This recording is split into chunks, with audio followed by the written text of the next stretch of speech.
कैसे सीखते हैं? इसका जवाब जब बच्चे जो भी कुछ उनके साथ कराया जा रहा है, जो भी कोई गतिविधि सिखाने के लिए उसमें सक्रिय भागीदार हों तो बच्चे सीखते हैं। तो सवाल का जवाब क्या इतना ही आसान है कि सीखना क्या है या बच्चे सक्रिय भागीदार कैसे बनते हैं, बच्चों को सक्रिय भागीदारी कैसे सुनिश्चित की जा सकती है, बढ़ाई जा सकती है? ऐसे ही कई सवाल पहले सवाल के और उसके जवाब सुनकर हमारे मन में आते हैं और हम सब इन जवाबों से जूझते हैं, इनके हल ढूंढने का प्रयास करते हैं कि मैं उन लोगों की बात कर रहा हूँ जो लोग सीखने सिखाने की प्रक्रिया को आसान बनाना या उसकी चुनौतियों से जूझना पसंद करते हैं, या हमारे आसपास की जो शिक्षा है प्राइमरी की खास कर विशेषता है उसमें गुणवत्ता लाने के लिए लगे हुए हैं या लाने की अपेक्षाएं रखते हैं। तो फ्रेंड्स, मैं हूं विकास और आज के वीडियो में हम इन्हीं बिंदुओं पर बात करने वाले हैं कि सीखना बच्चे के दृष्टिकोण से बात कर रहे होंगे प्राथमिक कक्षाओं में क्या है और वो कैसे हम इसे सुनिश्चित कर सकते हैं। अगर हमारा जवाब ये है कि वो सक्रिय भागीदार बनाए जाने से सीखना बेहतर होता है तो क्या प्रोसेस हो सकते हैं कि एक बच्चे को हम सीखने की प्रक्रिया में से सक्रिय भागीदार बनाएं। तो बने रहिए मेरे साथ वीडियो के लास्ट तक। इन सवालों को जवाब कुछ और नए सवाल खोलेंगे और कुछ नए और जवाबों को तलाशेंगे। बातचीत शुरू करने से पहले कुछ उदाहरण लेते हैं। उन उदाहरणों के आधार पर बातचीत करना शायद आसान हो जाता है। आलिया एक लड़की है, उसके पापा दर्जी है, तो उनकी दुकान में कई तरह के बटन होते हैं, रंग बिरंगे बटन होते हैं। तो आलिया रंग बिरंगे बटनों से पैटर्न बनाने का शौक़ रखती है। जब उसे टाइम मिलता है पैटर्न बनाती है। अलग अलग रंगों के आधार पर, अलग आकारों के आधार बटन को वो खेलती है। इस खेल में वो रंगों के आधार पर, आकार के आधार पर बटनों को वर्गीकृत करती है। इस उदाहरण में एक शिक्षक हैं जो बच्चों को वर्ण पहचानने की सिखाने की प्रयास कर रहे हैं। तो जब भी वो कुछ वर्ण सिखा रहे हैं, क्या को सिखा रहे हैं, तो कुछ क्या का शब्द लिख कर नक, कविता, जो भी वो शब्द लिखते हैं तो क्या को एक अलग रंग से हाईलाइट करते हैं।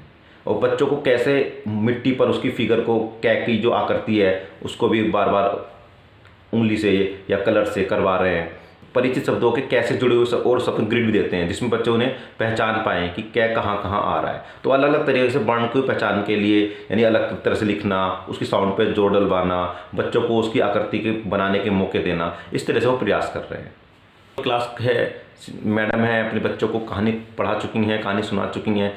कहानी सुनाने के बाद बच्चों से कहती हैं कि इस कहानी के घटनाक्रम में जो भी आपको सबसे अच्छा सीन लगा हो, जो कहानी सुनाई बच्चों को, उसको आप अपने कॉपी पर ड्रॉ कीजिए। किसी एक सीन को आपको एक घटनाक्रम जैसा आप चाहते हैं चित्र बनाना है। वही बच्चों को कहानी सुनाने के बाद कहानी से एक जुड़ी हुई एक एक्टिविटी गतिविधि करा रही हैं और बच्चों को अवसर दे रही हैं कि कोई भी आप इस कहानी जुड़ा हुआ एक चित्र अपनी कॉपी पर बनाए। बच्चे हैं, बच्चों को स्कूल जाना बहुत पसंद है क्योंकि उन्हें शिक्षक उन्हें इस तरह से ग्रुप वर्क करवाते हैं कि मान लो आज अभी जोड़ घटा काम हुआ तो जोड़ घटा की कुछ समस्याएं रख दी पर्ची में लिखकर, बोर्ड पे लिखकर, और ग्रुप बना दिया कि आपस में तय करो कि अब इसमें क्या करना है, जोड़ करना है, घटा करना है, जो भी करना है, जिस तरह से भी करना है सब मिलकर करो, मिलकर फिर बताओ आपने कैसे किया और क्यों किया वो।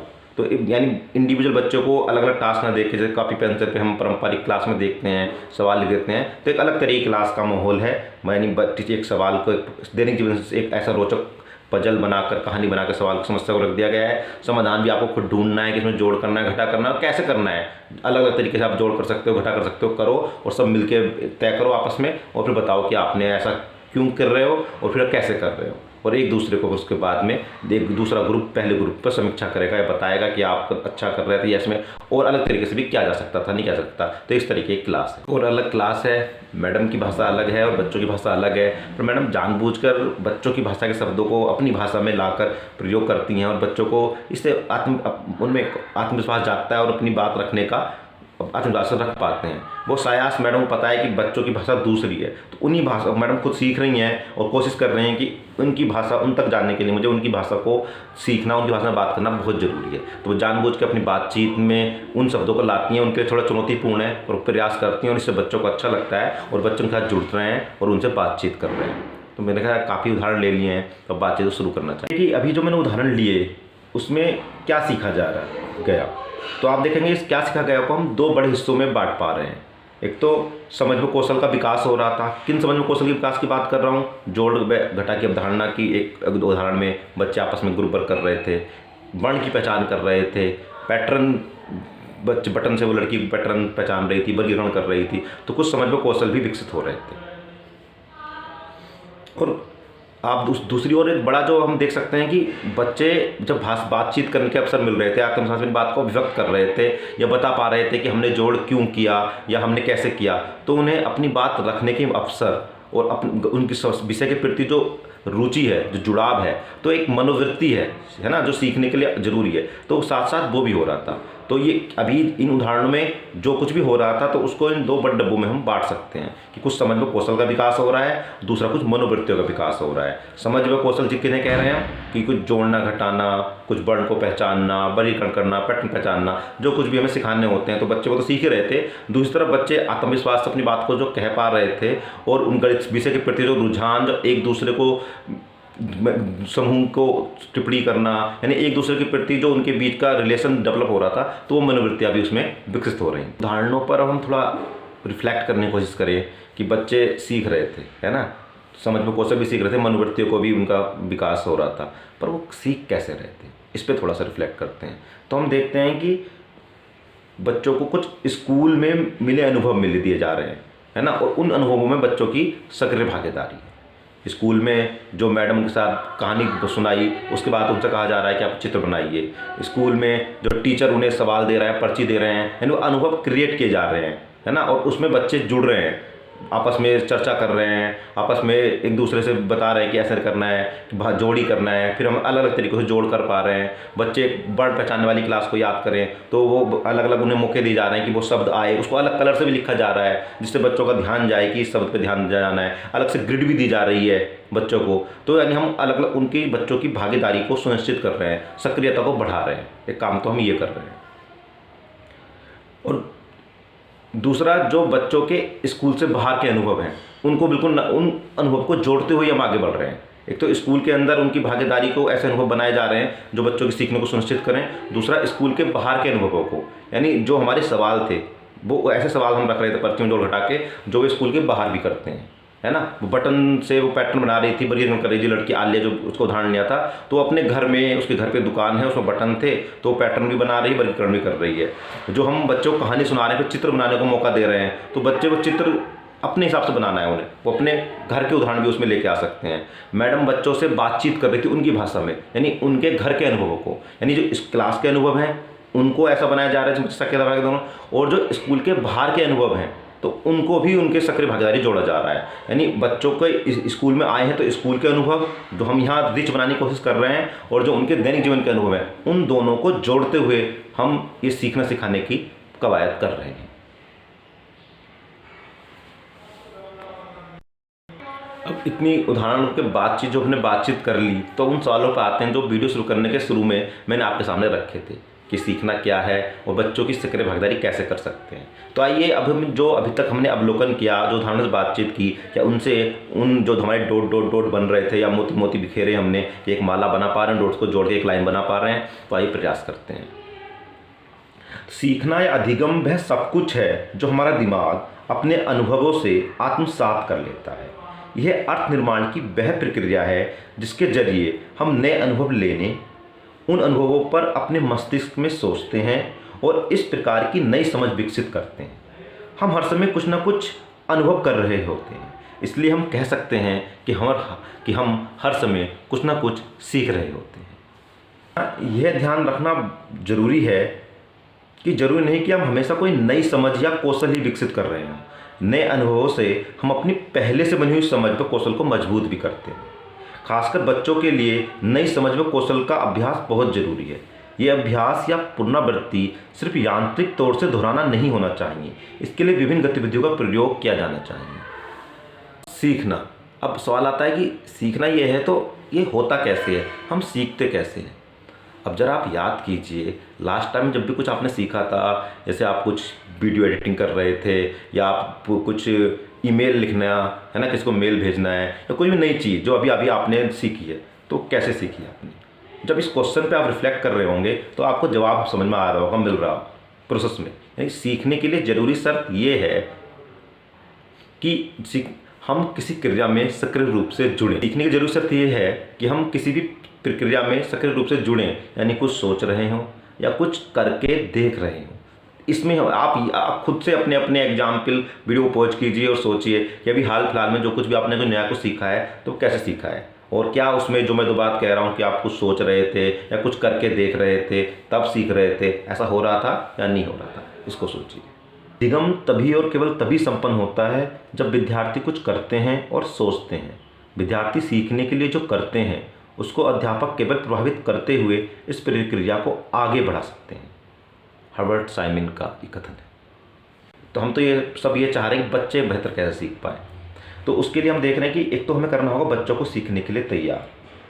अब बच्चे सीखने के लिए तैयार करने के साथ में बच्चों को फर्स्ट स्टेप बच्चे सीखने के लिए ऐसा कुछ माहौल, ऐसा एक्सपोजर देना है कि बच्चे सीखने के लिए तैयार हों, और जब हम उनके साथ कुछ गतिविधि कर रहे हैं तो उस गतिविधि में सक्रिय भागीदार बने रहें। तो हमारी गतिविधि में जो गतिविधि का पन है, जो गतिविधि डिजाइनिंग करनी है, प्लानिंग करनी है और जो उसको एग्जीक्यूशन करना है, तो इस तरह रहना चाहिए कि बच्चों की हम सक्रिय भागीदारी सुनिश्चित कर सकें। सीखने के लिए कुछ उपयुक्त रणनीतियाँ बनानी होती हैं। अभी रणनीति जब हम यहाँ बात कर रहे होंगे तब हम विषय स्पेसिफिक जा रहे होंगे। अभी तक जो बात कर रहे हैं सीखने के लिए तैयार होना, सक्रिय भागीदारी करना, ये तो सभी कुछ भी सीखना हो हर एक के लिए फिट बैठेगा। पर जब मैं कुछ विशेष रणनीति की बात कह रहा हूँ तो हो सकता है वो भाषा के लिए, जैसे अभी हम एग्जाम्पल लिया था कि के अक्षर को अलग अलग से लिखना या फिर एक ग्रिड देना, है ना, तो या गणित के लिए जो रणनीति बनाई जानी है भाषा से अलग हो सकती हैं। तो विषय के हिसाब से यहाँ रणनीति चुननी है और बच्चे को जो भी रणनीति चुनने के बाद गतिविधि कराएंगे उसमें सक्रिय भागीदार बनाना है। ऐसे माहौल में ही सीख सकते हैं जहाँ हम सहज महसूस करें। बच्चों को सीखने के लिए भी सबसे ज़रूरी है कि बच्चे सीखने के लिए तैयार हों, अर्थात वे भावनात्मक रूप से सुरक्षित व सहज हों और सीखने की प्रक्रिया में रुचि व आत्मविश्वास के साथ शामिल हों। इसके लिए हमें कक्षा में ऐसा वातावरण बनाना होगा जो बच्चों की भावनात्मक सुरक्षा, अभिप्रेरणा और आत्मविश्वास को सुनिश्चित करे। यदि वे कक्षा में सहज होंगे, वे लगाव महसूस करेंगे, तभी वह सीखने के लिए प्रेरित होंगे। बातचीत के बाद कुल 3 पहलू को मैं रख रहा हूँ, कंक्लूड करने की कोशिश कर रहा हूँ कि अगर ये 3 हम काम कर पाए, मिनिमम 3, तो हम बच्चे की सक्रिय भागीदारी की चिंता मैंने रखी है उसको हम सुनिश्चित कर रहे होंगे। तो एक तो हमारे पूर्व धारणाएं होती, तो हमें विश्वास करना होगा कि प्रत्येक बच्चा सीख सकता है। दूसरा, बच्चे की भाषा को सिखाने की प्रक्रिया, जो कुछ गतिविधि कर रहे हैं उसमें इस्तेमाल करना, बच्चे की भाषा को नकारना यानी बच्चे के अस्तित्व को नकारने जैसा है। तो पहला प्रक्रिया, दूसरा पहले बताया कि हमें तो ये यकीन रखना कि हर एक बच्चा सीख सकता है। दूसरा जो इम्पोर्टेंट थिंग है कि बच्चे की भाषा को हमें अपनी गतिविधियों की, हमें अपनी बातचीत की या बच्चे के साथ जो कुछ इंगेज कर रहे हैं उसकी भाषा बनाना हो। तीसरा, कक्षा में सकारात्मक व सौहार्दपूर्ण संबंध, जो हमारा रिलेशन है, जो बातचीत के दौरान या बिना बातचीत के दौरान क्लास का जो एनवायरनमेंट है वो एक सौहार्दपूर्ण या सकारात्मक एनवायरनमेंट होना चाहिए। अगर हम ये 3 काम कर पा रहे हैं तो जो सवाल उठाया था कि बच्चों की सक्रिय भागीदारी सुनिश्चित करने से सीखना हो जाता है, पर उसके लिए कुछ करना पड़ेगा, वो अपना आप नहीं हो जाएगा। तो ये 3 काम, मोटे मोटे बिंदु मैं आपके साथ साझा कर रहा हूँ। अगर आप इधर सहमत हैं या आप इनमें कुछ और जोड़ना चाहते हैं तो कमेंट बॉक्स में आप ज़रूर शेयर कीजिए। मैंने अभी 3 कमेंट में रिपीट कर देता हूँ, एक बार फिर याद दिला देता हूँ कि हमारा विश्वास कि सब बच्चे सीख सकते हैं, हमारी भाषा बच्चों की भाषा से मिलती जुलती हो, जुड़ी हो, और तीसरा क्लासरूम में सकारात्मक व सौहार्दपूर्ण वातावरण। अगर ये 3 पॉइंट हम बिंदु कर पा रहे हैं सुनिश्चित, तो जो सक्रिय भागीदारी की बात कर रहा था वो सुनिश्चित होगी और सक्रिय भागीदारी होगी तो सीखना सुनिश्चित हो जाएगा। इन बिंदुओं को सुनिश्चित करने के लिए हम क्या करें, है ना, बात करना आसान होता है पर उसके लिए हर एक कुछ टारगेट के लिए, ऑब्जेक्टिव के लिए कुछ बहुत सारा प्रोसेस भी करना होता है। तो ये 3 बिंदु जो बताए उन 3 को सुनिश्चित करने के लिए कुछ पॉइंटर्स आपके साथ साझा कर रहा हूँ। देखते हैं कि हम तो 3 बिंदु की हमें बच्चे का इस विश्वास में जीना है, ये विश्वास रखना है कि सब बच्चे सीख सकते हैं। हमें अपनी भाषा को बच्चों के स्तर की बनाना है, उनके बोल जोड़ कर रखना है, और तीसरा क्लास में एक सकारात्मक व सौहार्दपूर्ण वातावरण बनाना है। तो ये अपना आप नहीं हो जाएगा, इसके लिए भी तो कुछ करना होगा। तो आइए उन पॉइंट्स को देखते हैं। जहाँ घर और स्कूल की भाषा में तालमेल हो वो बच्चों को बोलने के अधिक अवसर मिले, तो इसके लिए हम मौखिक भाषा के विकास पर बच्चों को ज़्यादा ध्यान दें। अधिकतर स्कूलों में क्या होता है, मैथ सिखाना है तो गिनती लिखो, सवाल करो या फिर क्वेश्चन लिखो, आंसर लिखो। तो जो घर में अधिकतर हम बात क्या सीख कैसे रहे होते हैं, बातचीत कर रहे होते हैं, संवाद कर रहे होते हैं, सवाल जवाब कर रहे होते हैं। तो उसी प्रक्रिया को अगर आगे बढ़ाया जाए तो सीखना सहज रहेगा। अगर हम उसे तोड़ देते हैं, उस तारतम्यता को, एक नया प्रोसेस शुरू कर देते हैं, कॉपी पेन पेंसिल वाला यांत्रिक तरीका, जिसे मैं यांत्रिक तरीका बोल रहा हूँ, तो वो शायद सीखने की प्रक्रिया को एक अलग तरीके से देखता है, वो इतना सहज नहीं होता। इसलिए पहले शुरुआत मौखिक भाषा से हमें रखा किसी विषय में, ये केवल भाषा की हिंदी लैंग्वेज सिखाने की बात नहीं, गणित सिखा रहे हो आप, विज्ञान सिखा रहे हो, तो मौखिक भाषा से ही शुरुआत करके हम जो सौहार्दपूर्ण वातावरण की बात कर रहा हूँ उसे अचीव किया जा सकता है। बच्चों के पठन लेखन सामग्री से समृद्ध परिवेश उपलब्ध कराना, जिससे बच्चे किताबों, कहानियों और अन्य लेखों में रुचि लेते हुए उनसे जुड़ पाएँ। कि घर का जो माहौल होता है तो स्कूल ही क्यों आए वो, है ना, तो एक उन्हें अलग तरह से ऐसा एनवायरनमेंट देना कि खाली बैठे बैठे भी जुड़ाव, कनेक्टेड महसूस करें। जो हमारा जैसे हम कहते हैं प्रिंट रिच, तो वो प्रिंट रिच वातावरण का मतलब यही है, ऐसी कहानियाँ, ऐसी कविता जो बच्चों की आई लेवल में हो, कॉन्टैक्ट में हो, उपलब्ध हों, बच्चे उनसे इंगेज कर पाएँ। तो इस माहौल से बच्चे की जो सक्रियता है वो एक्टिवेट आपने काम कर दिया, ट्रिगर कर दिया है, फिर तो आपको आना है और संवाद शुरू कर देना है। संवाद शुरू करने के लिए जो जरूरी है, जो ट्रिगर स्टिमुलेशन है, वो ये वातावरण कर रहा होगा। तो ध्वनि के संबंध को समझने के लिए अलग अलग रोचक गतिविधियाँ कराना, जिससे बच्चे मौखिक और लिखित भाषा के संबंध को समझ सकें, है ना। मौखिक भाषा तो बच्चे के पास है, पर हमें तो अगले स्टेप पे भी लेके जाना है।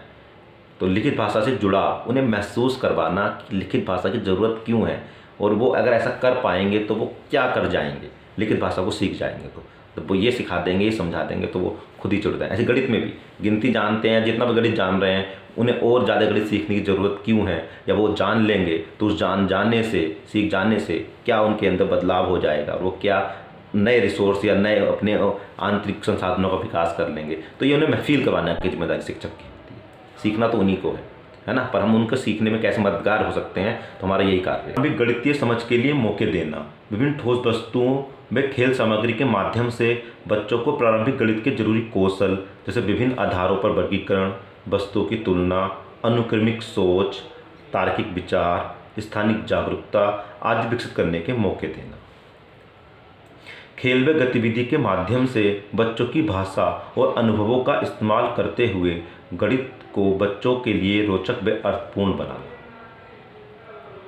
तो ये कुछ पॉइंट्स हैं, इन पॉइंट्स को कम या ज़्यादा किया जा सकता है, पर ये कि अगर हमें सकारात्मक वातावरण बनाना तो क्या करें, तो उसके लिए हर एक आंसर ढूंढने की प्रयास है, और ये सब मिलकर हम करेंगे तो बेहतर करेंगे। तो आप लोग, ये आपका अपना यूट्यूब चैनल है, कमेंट बॉक्स में साझा कीजिए आपके पास और क्या किया जा सकता है बच्चों की इस भागीदारी को सक्रिय बनाने के लिए। भागीदारी बनाने के लिए अभी तक हम जो बातचीत की तो उसमें सब निकल के आया कि हम बच्चों को सक्रिय भागीदार कैसे बनाएं। कुछ सवाल पूछकर, कहानी कविता सुनाकर, उन कहानी कविता में उनको इंगेज, वो भी अपना जुड़ाव कर महसूस कर पाएँ, चर्चाएँ कर पाएँ, किसी बस चीज़ पर अपनी राय रख पाएँ, बच्चों के साथ कुछ मिलकर काम करना, कुछ सोचने के अवसर देना, लिखना, पढ़ना, ये सब चीज़ें हैं जो बच्चों को सक्रिय भागीदारी बनाने के लिए हमारे टूल्स की तरह काम कर रहे होंगे। आज की वीडियो में हमने देखा, जाना, सीखना अर्थ निर्माण की प्रक्रिया है और अच्छे अनुभवों के साथ सक्रिय अंतःक्रिया के माध्यम से सीखते हैं। बच्चे सीख सकते हैं यदि वह सीखने के लिए तैयार हो। इसके लिए ज़रूरी है विश्वास करना कि सभी बच्चे सीख सकते हैं, बच्चों की भाषा को कक्षा में शामिल करना व सकारात्मक संबंध सुनिश्चित करना। बच्चों के सीखने की अनिवार्य शर्त है कि कक्षा में हर एक बच्चा गतिविधियों से सक्रिय रूप से जुड़े। आशा करता हूं कि आज की चर्चा आपको एक अच्छी लगी होगी, एक नया स्टिमुलेटिंग आपके लेके आई होगी। एक जो हमने आज बातचीत शुरू की है, जो थ्रेड शुरू किया है कि सीखना कैसे हो और सक्रिय भागीदारी से होता है, सक्रिय भागीदारी कैसे सुनिश्चित, आप भी अपने विचार अपने तक ना रखिए, साझा कीजिए। एक जरूरी काम, चैनल को सब्सक्राइब, नोटिफिकेशन बेल को ऑन, जिससे कि लेटेस्ट वीडियो अपडेट आप तक पहुंचता रहे। और बने रहिए लर्निंग कम्युनिटी का हिस्सा। जय हिंद, जय भारत।